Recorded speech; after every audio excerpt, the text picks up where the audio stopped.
Hi, it's Elaine and welcome to another Home Spa podcast. Today I thought it would be good for us to chat about different styles of massage and the type of massage that you're looking for and really what suits you best for the ailments or even the relaxation benefits that you're looking for. So we're going to discuss a selection of the most popular massages today and basically a little bit about what they are. And sometimes you might think that you didn't want to try a massage and you might be surprised today. Or maybe you had a go at a massage and it wasn't for you, but maybe after chatting today you might decide to give it another try and just open your eyes to some of the massages that you might not even have realised are on the market. So to begin with, massage therapy is one of the oldest therapies known. It's thousands of years old. And not only is it just a natural instinct, if we hurt ourselves or if we don't feel right or if you bash your elbow, your instinct is to rub. That could be argued that it is massage. Again, when we hug each other and we rub our backs, that is the relaxing and the soothing element of touch. And touch, when it's in the right scenario and you're in the right frame of mind, is just the loveliest thing, just to have that relaxation, the safety of the touch and the correct elements of why you're having that massage and trusting that person, that therapist that's working with you, helping you to release tension, helping you to unwind. A lot of the time they can actually accidentally also help you to de-stress and close your mind off from constant worries. So there's a lot of levels and a lot of elements going on to massage other than just the touch alone. But if we start off with one of the most popular massages, it's definitely Swedish. It's the one that you'll probably see on most treatment menus in your local salons, in spas, on holiday.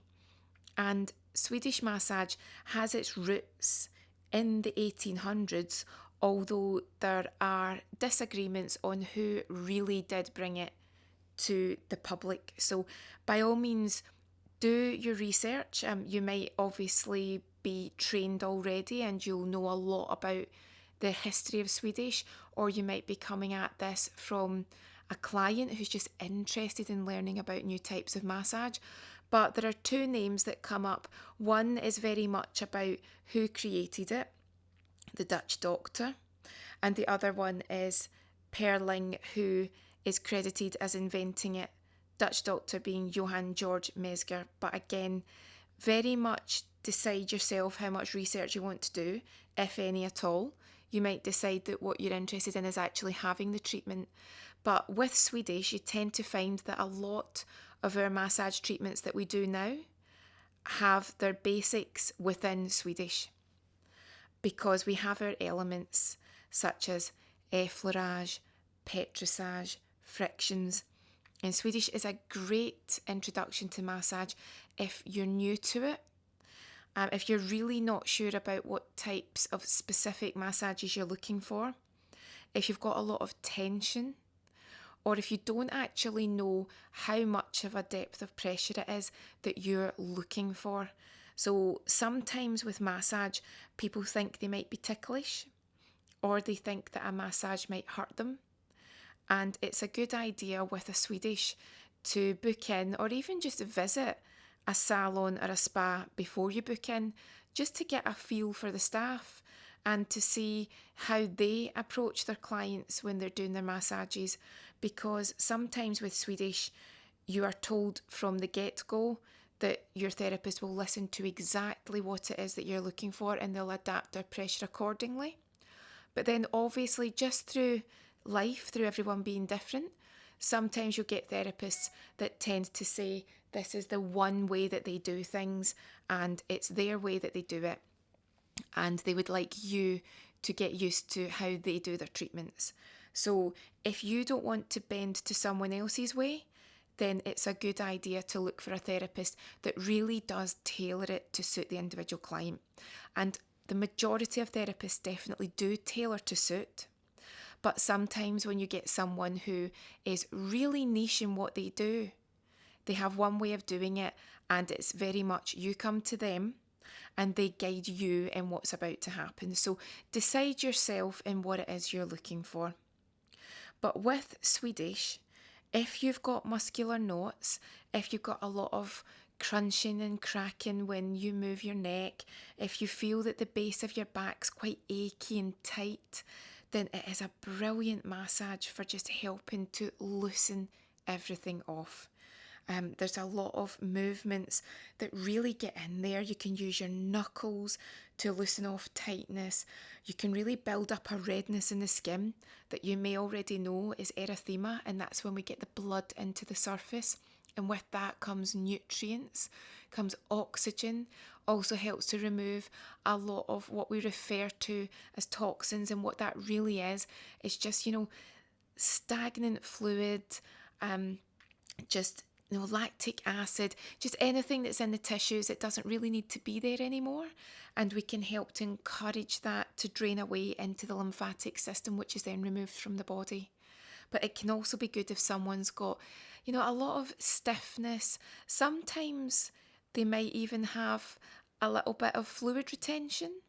But again, if you're unsure about why you've got the fluid retention, or you know that it's an ailment that you are seeing your doctor about, then again, in your consultation, this will be discussed, because you can't always have a massage if you do have some ongoing medical conditions.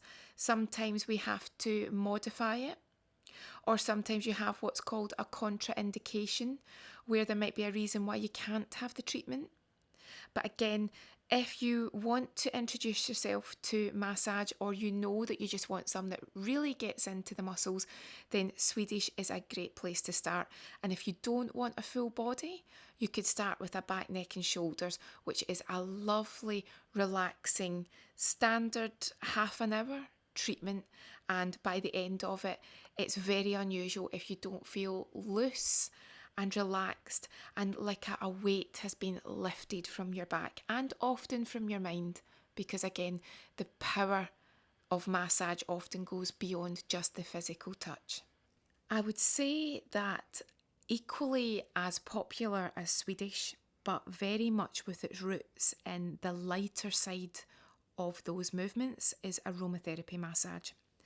Now, with aromatherapy, it's not about releasing tension, and it's not about working into knots, and you're not spending quite a while on individual areas trying to loosen and relax it.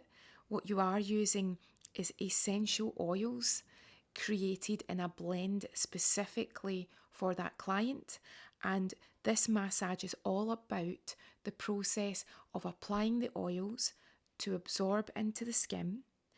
By this, it will then absorb into the tissues, eventually the bloodstream, and have an effect on the body, because those essential oils have some key components in them that will work to treat the matter that you wish to target. So with aromatherapy, if you are not a clinical aromatherapist, then you have to use a pre-blend.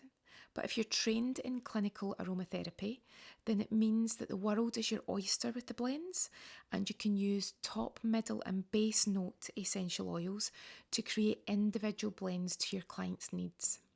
The great thing about being a clinically trained aromatherapist is that you open up an entire new world of scent, of effects of essential oils. It's almost like being a chemist. Someone comes to you and they say that they have a specific ailment, or they feel a certain way, and you can work with them and take into account through, again, the consultation, anything that you have to adapt or leave out.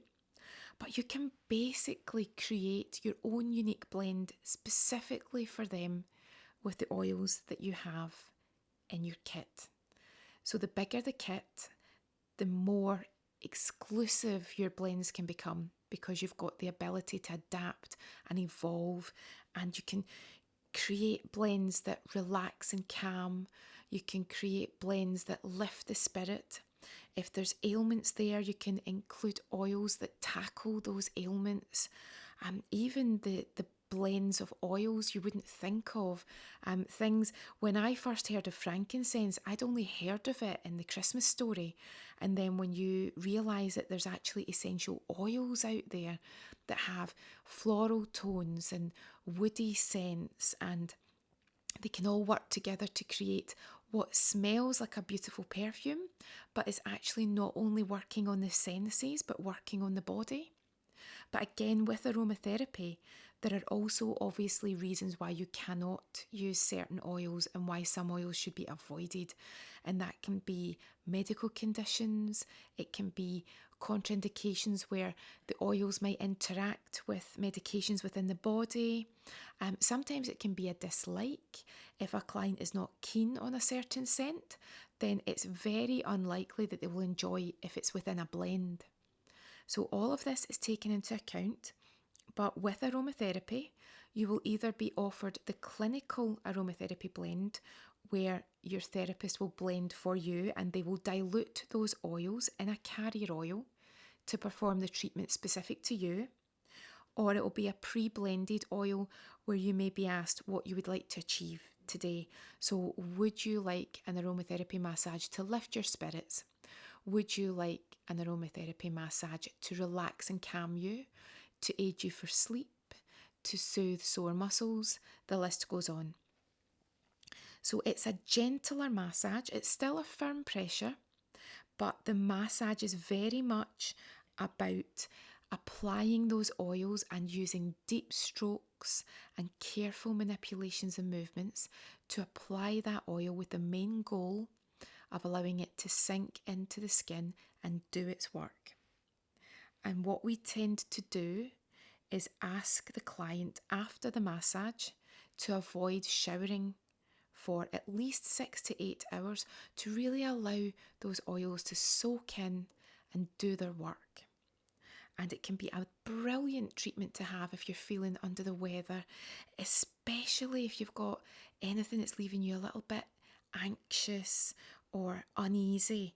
Aromatherapy really does have the power to help you relax through the multiple elements of that massage, because not only have you got the human touch and you've got the relaxation of the physical massage helping to loosen those muscles, but that inhalation is working twofold and it fills the room. And if you have ever walked into a room where there's been an aromatherapy treatment, you can always smell it and it just smells wonderful. There's no artificial perfume there. There's no irritating smells in the room as if it's an air freshener and you can't work out what it is, but it doesn't smell real. It's real essential oils and it is a wonderful treat. And through chatting with clients previously, I'd say the times when people don't want aromatherapy are probably when they are looking for something a little bit deeper. So they're looking for something that maybe is more deep tissue, that is more working into key areas. They're working on muscle tightness or nodules. So if it's too light a massage, they might describe it as just being strokes or ticklish to them. It's not that it's that. It might just be that they needed or were looking for a deeper massage.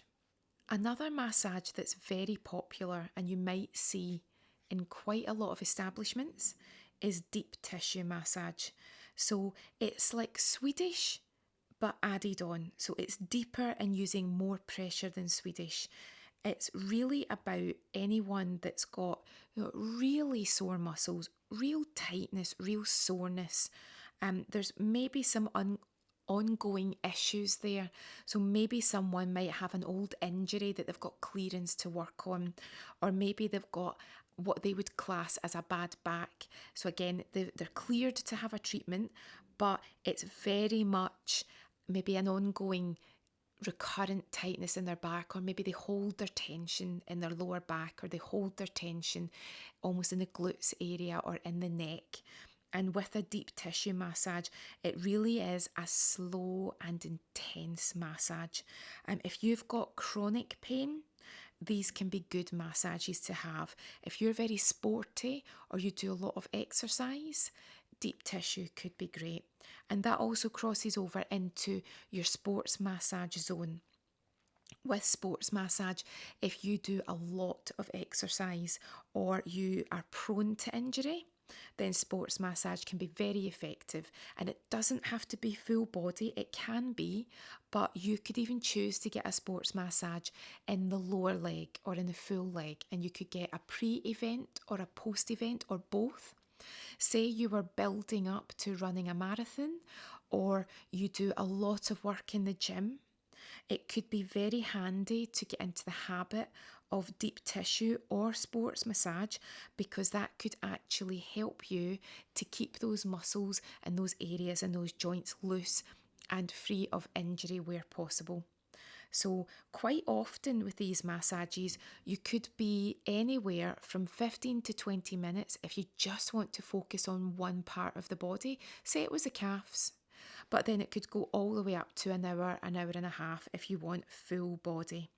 But again, it's very much in the zone of Swedish, but taking it to a deeper level. Hot stone massage. Now, this is a very popular treatment. It's again using the elements of Swedish, but introducing the hot stones into this. So when you introduce the hot stones, you can actually apply more pressure than you can do physically, just manually using your own hands. So it's also beneficial for the therapist, because if someone requires heat to add to the relaxation and the loosening element, then the heat is provided by the stones. But likewise, you can use the stones on their sides. You can use different shaped stones to manipulate areas and to work into specific parts. So this is very good because we're introducing heat and again a little bit more pressure. Excellent for sore muscles, which also means it's excellent for painful areas. With the heat and with the gentle but firm pressure comes relaxation, meaning that hot stones can also be very effective again if you're a little bit anxious or if you're suffering from anything that's giving you challenges with any depressive elements to what you're going through. So it could actually be depression if you've been told that you have depression or anxiety, if you've got clearance from your doctor. These treatments will not cure it, but they can certainly give you a little bit of a boost and help with your endorphins, which will do you good in the short term and hopefully in the long term. And again, when you relieve stress with these relaxation techniques, with these relaxing massages, relieving stress also helps with the entire circle and cycle of stress and pressure and anxiety. So again, you might choose to do a course. You might try one alone to see how it feels. There is heat there, but it's not extreme heat because the stones are heated up to a certain temperature, and then your therapist keeps moving on your skin with the stones. But again, no one would claim to cure anything with them, but they can definitely help. Hot stone massage and stone massages definitely have their place in a lot of treatment plans. So with hot stones, what you might find is that your therapist will use Swedish to manually warm up the areas. And again, you could get full body, or you could just work on the back, neck and shoulders. Sometimes hot stones can be just added into a facial massage, a manicure, a pedicure, even a scalp massage. There are stones of all shapes and sizes, so they can be added into a variety of treatments. But again, they might manually warm up the area with Swedish, then work with the stones and introduce the stones, and maybe spend a third to half of the treatment time working with the stones. And then in some cases, they may leave the stones as they cool on the body to continue to do their work. Or other times they may remove them and finish off with more manual massage, because you will have been warmed up, therefore you will relax, and therefore if there are any specific areas of tension, tightness or nodules, your therapist will know where these areas are through the prior massage movements and can then remove the stones and either work manually on those areas or use some more warmer stones to again go a little bit deeper into the tissues. So if you're unsure about hot stones, the majority of people love it. It's often a very popular choice, and it could be worth trying it out if, again, you have a lot of muscular tightness and a lot of ailments and you feel that Swedish is effective. This could take it up to another level and you might actually find it even more beneficial. Now, a nice side-by-side treatment against hot stones can also be the hot shells. So hot shells are quite similar in the sense that there is a warmth to the shells, but the difference is that there is an insert into the shell. So this is where you start to get a fusion of your different treatments. Now with some shells it looks like a tea bag, but it's actually a tea bag of herbs and different aromatherapy elements and different essential oils that are activated inside with a chemical activation process which warms up the shell from the inside out. And then what you'll do is again manually massage the treatment area and then take the hot shell, and then you can actually work with this very smooth shell with the heat emitting from the inside out. So similarly to hot stones, you continue to move on the area and you can manipulate the shell and use different edges to have different results. It is completely safe to use, it's hygienic, and it's extremely soft to the touch. But the difference is the heat comes from within, so it would not sit on the skin and very slowly start to cool. The opposite is true. If you sat it on the skin, it would actually continue to heat. So you don't stop moving with the shell. And then when you feel that you want to move on to another shell, you would actually place your original shell that you were working with in water to temperature control it so it doesn't get too hot. Now they can never get hot to the point of burning, but you still may wish to just keep it controlled so it never gets hotter than you would be comfortable working with. Because with any heat treatment, you've got to make sure if you're the therapist that it's comfortable enough to hold and that the temperature is okay to hold. But again, every client is different. So everyone's got a different temperature gauge within their skin. Everyone's got different sensitivities, and different areas of the body are more used to the extremes of temperature. So if you take a hot shell in your hand, your hands are used to being in and out of warm water. Think about when you're washing your hands or washing dishes. But if you expose, say, a more sensitive area, say the base of the back, and you apply a hot shell and the temperature is unexpected, that can be enough to give the client the impression that it's too hot for them. So when you're working with the hot stones or the hot shells, it's very much about introducing the heat to the delicate areas to make sure that you don't shock the client and shock the skin. So we tend to start somewhere, say like the shoulders, and work down so that we're introducing this heat element to the area and not just shocking the skin and shocking the client. But again, overall, the shells are very similar to the stones. It's a lovely way to introduce heat, to aid relaxation, to loosen those muscles and to promote erythema, get that redness into the skin which brings with it all the goodness from the blood. Another treatment that ties in quite nicely with aromatherapy and the heat treatments is using something like a hot compress massage. Sometimes your Thai compress massages, they can be referred to too. So a hot compress massage is similar in the sense that there's heat. But with a hot compress, in the same way that the shells had the bag insert that had essential oils and herbs and minerals, this time the hot compress has actually been created for you, and it's got a bag internally within it, and the bag will have your essential oils and your herbs and your minerals, and again, like aromatherapy, the scent will fill the room. And these can be quite potent. So there was a Thai Priyadhara method that I trained in, and we were advised not to perform this particular hot compress massage after 7 p.m. And the reason being was that it was too stimulating and you would probably struggle to sleep after it.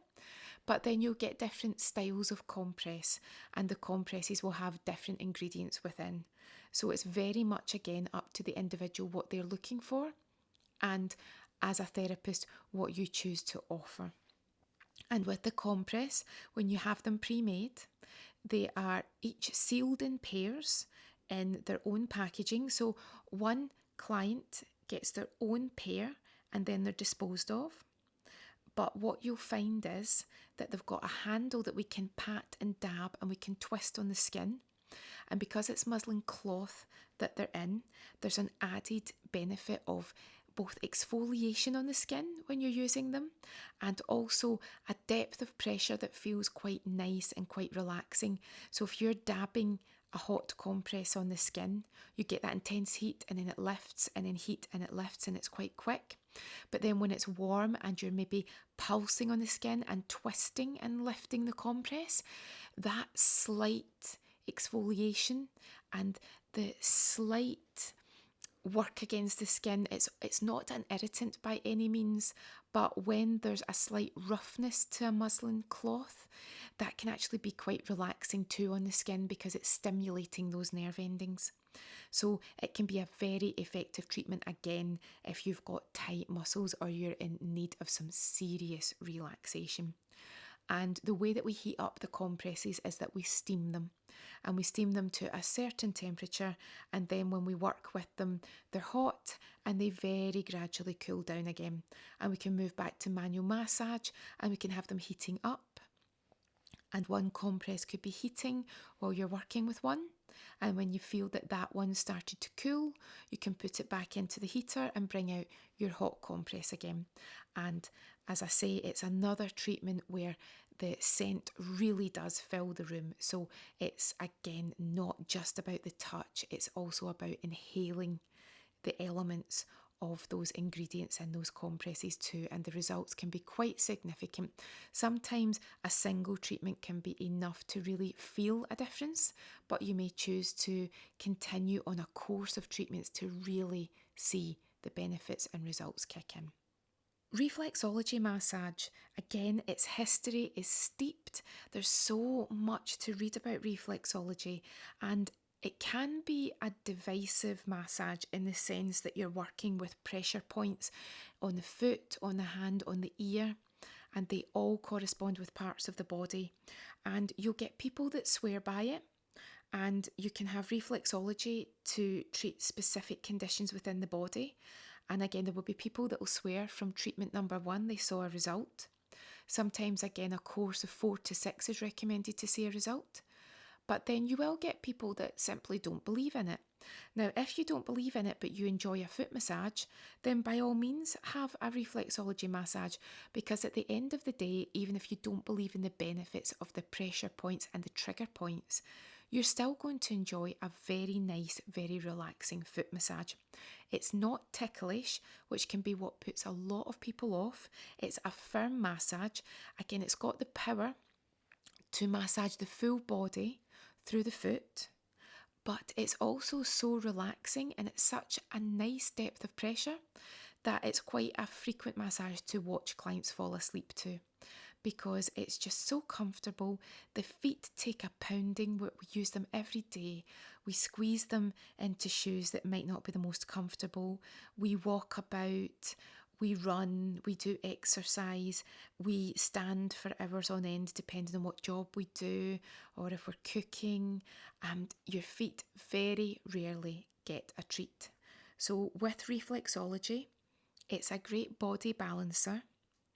It is effective and suitable for people who maybe cannot get different areas massaged. Maybe they're contraindicated for the back or the neck, but they're clear to get reflexology so they can have their feet treated.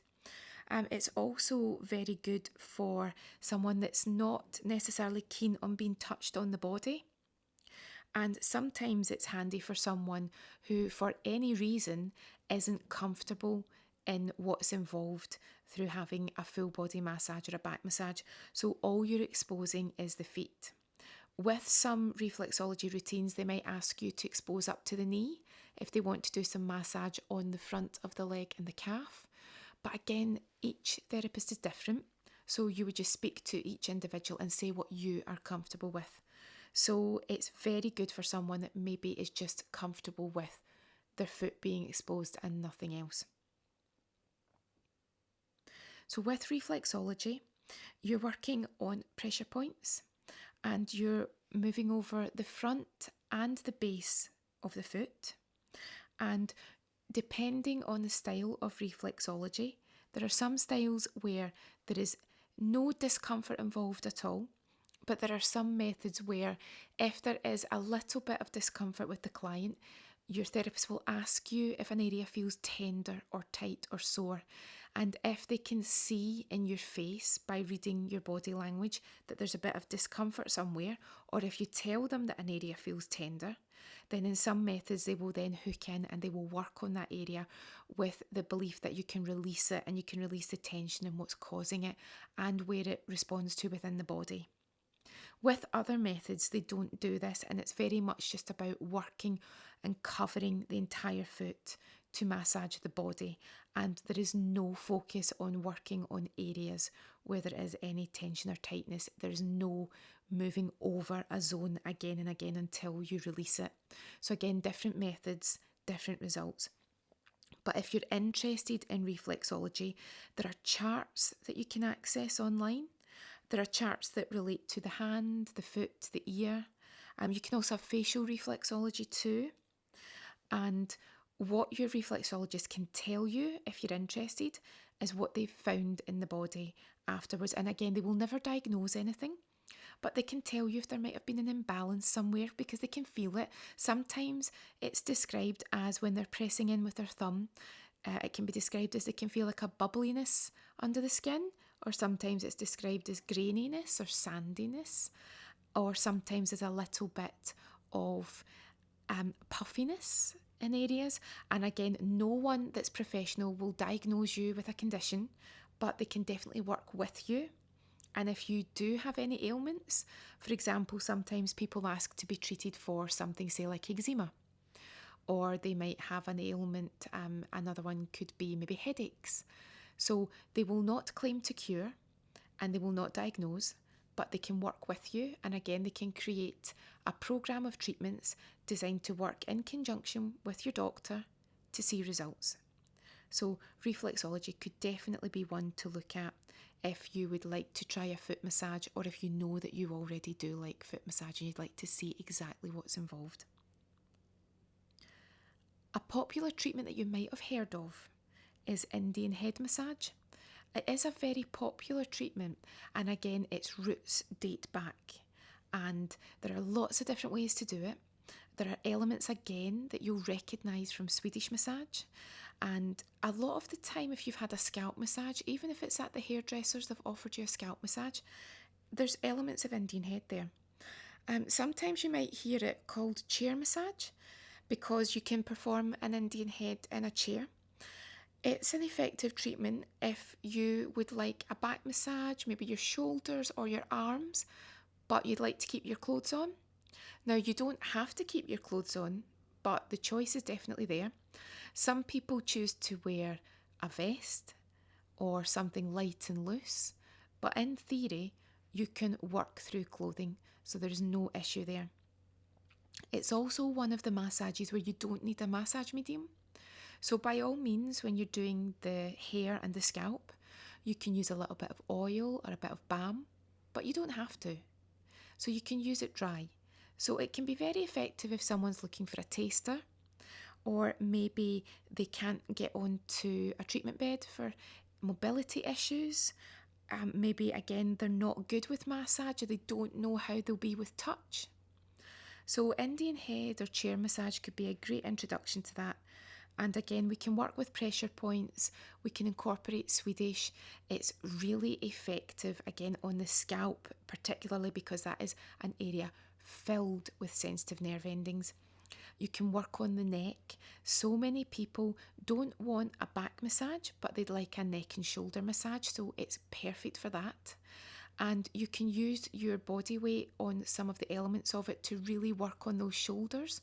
So your therapist can press down on the shoulders using their own weight and start to get results in a different way that you can't really get when someone's on the treatment bed. Then, because it's a chair massage, your client can adapt themselves within the chair. Maybe they can sit with their back exposed and their body is facing the back of the chair. They can have a pillow so that they're comfortable, and you can expose the full back, and you can work up and down the back into the very lower back, into the glutes, and again fully covered. So if there's any issues there where they don't feel comfortable, that's a way to tackle the back and to get some results without anybody feeling that they're really out with their comfort zone. And again, you can also work on the face, you can work on the cheeks, you can work on the shoulders, the arms and the hands. It's a very effective way of having results, but again, in a different format. So sometimes it could be as simple as timing, it could be space, and it could just be that someone's really unsure if they would like a massage or not. So that's a taster of some of the most popular massages that are out there. There's far, far more than we've discussed here. But sometimes you think you didn't like a massage, or you tried it once and it wasn't for you. The most common I hear is, I didn't like it, it was too painful, or I felt the person was too light, it was more like a tickle, I really needed a deeper pressure. When those situations, do you know what it boils down to a lot of the time? Communication. Either the therapist didn't ask the client if the pressure was okay, or there wasn't enough of a chat before booking the treatment about what was involved or what you as the client you were looking for. So if you'd have had a chat, you might have actually discovered that what you'd booked wasn't really what you wanted. Sometimes it can be as simple as you were too embarrassed to say. So when they asked you how it was, you said it was fine. But really what you wanted to say was, well, that's a little bit too uncomfortable, or I could take that pressure a bit deeper. As your therapist, we can read a lot with your body language, but sometimes we can't mind read. Well, in fact, it's very rare that we can mind read. Sometimes we've got an idea, but most of the time we need you to communicate with us. But remember, at the end of the day, your therapist is providing a service. We want you to be happy. If you want to talk all the way through the massage because you really need an outlet, you want someone to talk to, then find a therapist who is happy to chat throughout. You'll get some therapists that absolutely don't want you to talk because they understand the power of the treatment and they want you to relax. That's absolutely fine. That's again an element of massage. But sometimes we're here to be an ear too. So if you enjoy the process of chatting during it, but you went to a therapist who said you must be quiet, look for a therapist and just say in your initial consultation, I like to talk. But likewise, I'm sure we've all had treatments where the therapist wouldn't stop talking. I know I've had that. And again, it was a lovely treatment, but maybe the goal for me was that I wanted to relax and switch off. So you don't have to be rude. If you like that person, but all that's missing is that you want the peace, then you could maybe say to them, is there any chance next time that I could maybe have the music up a bit louder? I really want to see if I can switch off. I'd love to know next time if I've got the ability to fall asleep. Or maybe you can be a bit more plain speaking than me. But again, the choice is yours. It's really up to you if you want to try all the different massages out there, try lots of different places, or you want to build up a relationship with one therapist and it really becomes beyond client therapist and you almost become friends. There's so many different elements out there. There's so many different massages, so many different ways that you can connect.